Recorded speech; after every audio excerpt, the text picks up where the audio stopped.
inspiration behind this program came from my son, Weston. He's 7 and he has nonverbal autism. He was diagnosed at the age of 2.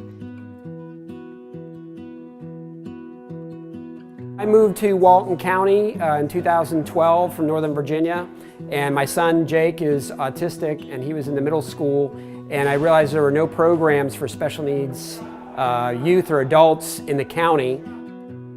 My son was diagnosed with autism at the age of 3, and I had to take off work to stay home and teach him functional communication, functional play, because at the time there was not a daycare or school that would take him. But we needed more than just me. I needed additional therapists, I needed a school, I needed somewhere he could go and learn from someone else.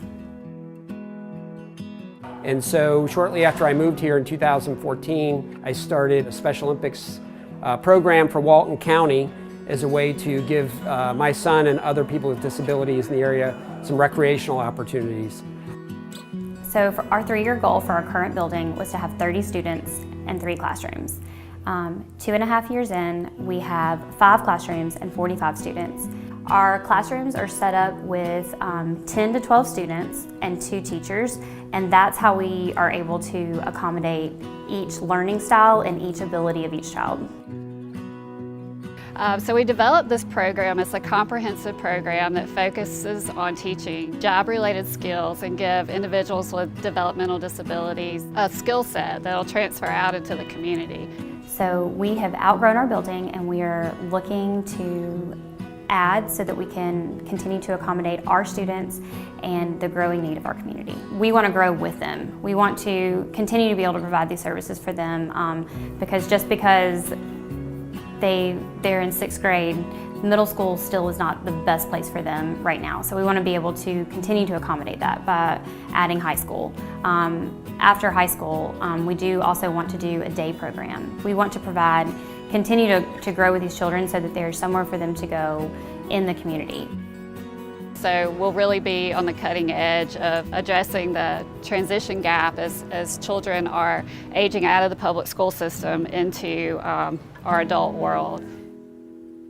So we're starting to work those programs through, and that's the mission of La Luminiere is, from when they move here and they're young and they're in school, right through to when they're adults and they need more extended care. So that's kind of the vision, is to provide lifelong services for adults and children with disabilities in the county.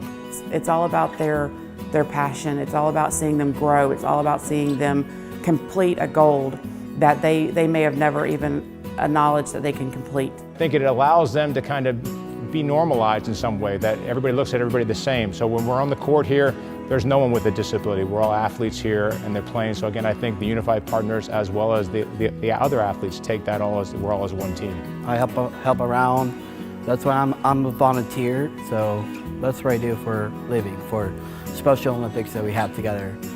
Smiles, happy smiles, laughing, it's great. Ready? 1, 2, 3, stay!